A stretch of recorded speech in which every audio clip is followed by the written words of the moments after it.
ẹ̀yin èèyàn mi ẹ bá mi ká lọ, ẹ tẹ̀lé mi ká lọ. Mo fẹ́ sọ̀rọ̀ nípa kidney stone. Ẹ bá mi tẹ love and like, ẹ bá mi share rẹ̀. Ẹ bá mi tẹ love and like, ẹ bá mi share rẹ̀. Tẹ love and like, more love, more like, more share.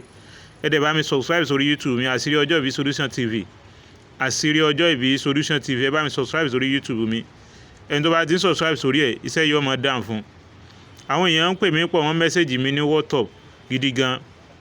Àwọn kan sọ pé iṣẹ́ tá a ti ń jùlẹ̀ ó pọ̀.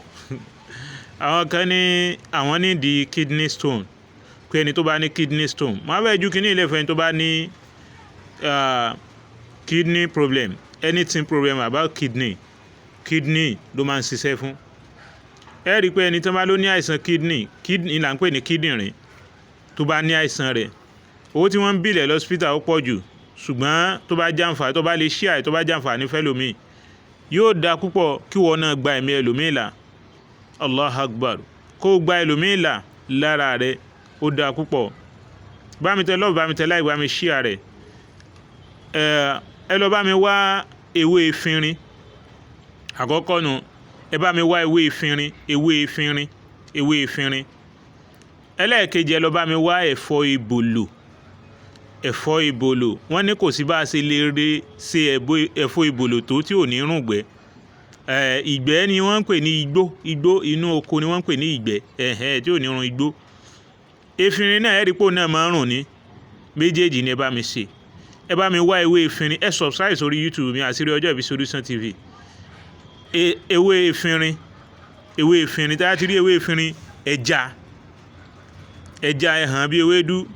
Ẹ wá lọ já ẹ̀fọ́ yẹn, ẹ̀fọ́ ìbòlò, ẹja òun náà. Ẹ wá kákándóró, ẹ gé kéékèèké. Ginger ẹ talẹ̀, torí question máa ń pọ̀ lórí ìyẹn púpọ̀. Ẹ gé kéékèèké, tí wàá di gé kéékèèké. Mẹ́tẹ̀ẹ̀ta ni ẹ wá ṣe kó jiná dáadáa. Tó dáa jù, tá a bá lè rí omi kan, tí í ṣe omi tí a máa yọ lórí ògì yẹn, ẹ bá mi fi ṣe dáadáa. Ẹ bá mi ṣe kó jiná dáadáa. Tẹ bá ti ṣe tó jiná dáadáa, ẹni kó ń tọ̀ mọ́ ẹyọ mu ní anytime tó bá ti rọ̀ lọ́rùn. Pẹ̀lú ògo Ọlọ́run, gbà tó bá fi lò láàrin ọ̀sẹ̀ méjì, ọ̀sẹ̀ mẹ́ta, yóò dúpẹ́ fọ́lọ́run. Ẹni tó náà bá ń fílẹ̀ àbí kò tiẹ̀ mú yàn tí ẹ̀ fi máa prevent ara rẹ̀, ó dáa tí ẹ̀ bá lè máa ṣe ní ẹ̀ẹ̀kan lóṣù kó máa mú. Ó dáa púpọ̀. Ẹ bá mi tẹ love and like, bá mi share rẹ̀. Ó máa ń ṣiṣẹ́ fún kidney problem.